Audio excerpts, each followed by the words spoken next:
Okay, so today I'm working on this Thermador fridge.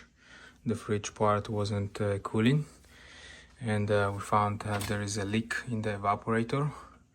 And so now I'm going to take it all apart and pinpoint the leak to see exactly where it is.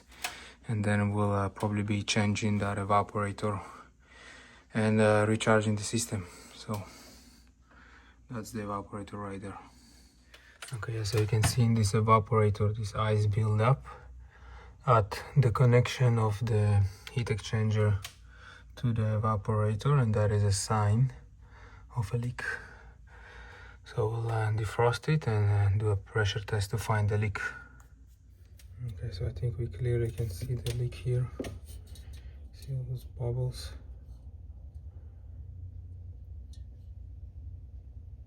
Okay, we're generating some from the capillary too, for sure. See this one from here.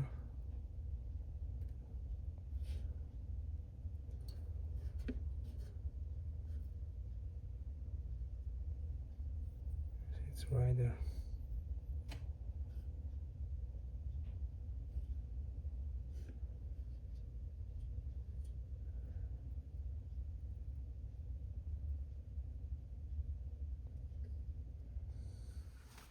Okay, so found the evaporator leak and then took it out. Now I'm gonna brace this thing out, those pipes, and plan how we put back the new one.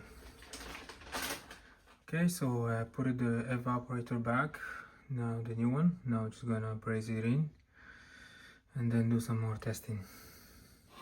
Okay, so we are advancing right now, just doing some vacuum. The new evaporator is in place or installed, so just doing a vacuum, and after that we'll start putting it back together and recharge the system down there. Okay, so everything is back in place.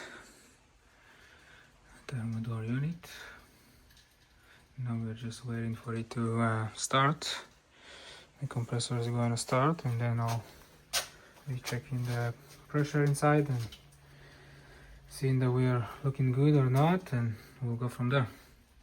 But everything seems good, so just waiting for the compressor to kick in. Okay, so everything put back together.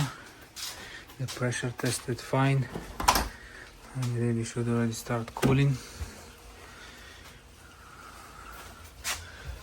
Yeah, I feel some cooling happening, but it's not there yet, so we'll take a little bit longer. But just job should be successful.